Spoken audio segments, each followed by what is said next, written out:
നിങ്ങൾക്ക് പൂമ്പാറ്റ ഇഷ്ടമാണെങ്കിൽ ഒരു പൂന്തോട്ടം ഒരുക്കുക. എനിക്ക് വളരെ ഇഷ്ടപ്പെട്ട ഒരു കോട്ടാണിത്. അതായത് നമ്മൾ ആഗ്രഹിക്കുന്ന കാര്യങ്ങൾ അതിൻ്റെ പിന്നാലെ പോവാതെ നമ്മൾ അതിനു വേണ്ടി പ്രിപ്പയർ ആയിട്ടിരിക്കുക. അത് നമ്മളെ തേടി വരും എന്നുള്ളതാണ്. നമ്മൾ അത് പല മേഖലയിൽ നമുക്കത് അപ്ലൈ ചെയ്യാൻ പറ്റും. നമ്മളുടെ ഒരു പേഴ്സണൽ ഗ്രോത്തിൽ നോക്കുകയാണെന്നുണ്ടെങ്കിൽ നമ്മൾ എക്സ്റ്റേണൽ ജഡ്ജ്മെൻറ്റിന് വേണ്ടിയിട്ട് അല്ലെങ്കിൽ എക്സ്റ്റേണൽ വാലിഡേഷന് വേണ്ടി പോകാതെ പകരം നമ്മളിൽ തന്നെ വർക്ക് ചെയ്ത് കഴിഞ്ഞാൽ നമുക്കത് നമ്മളെ തേടി വരും എന്നുള്ളതാണ്.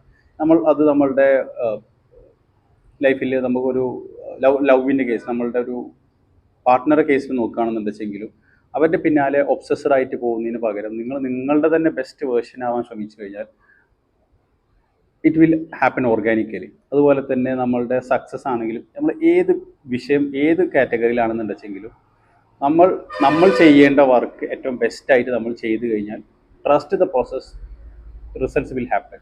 നമ്മളുടെ പ്രോസസ്സിനെ ട്രസ്റ്റ് ചെയ്യുക, റിസൾട്ട് എന്തായാലും വരും. നമ്മൾ ചെയ്യേണ്ടതെന്ന് വെച്ച് കഴിഞ്ഞാൽ ഒരു നല്ല പൂന്തോട്ടം ഉണ്ടായി വരാൻ അതിൻ്റേതായ ടൈം എടുക്കും. അപ്പോൾ പേഷ്യൻ്റ് ആയിട്ടിരിക്കുക, നമ്മളെ തന്നെ ട്രസ്റ്റ് ചെയ്യുക, നമ്മളുടെ വർക്ക് നമ്മൾ ചെയ്തുകൊണ്ടിരിക്കുക. Okay, thank you.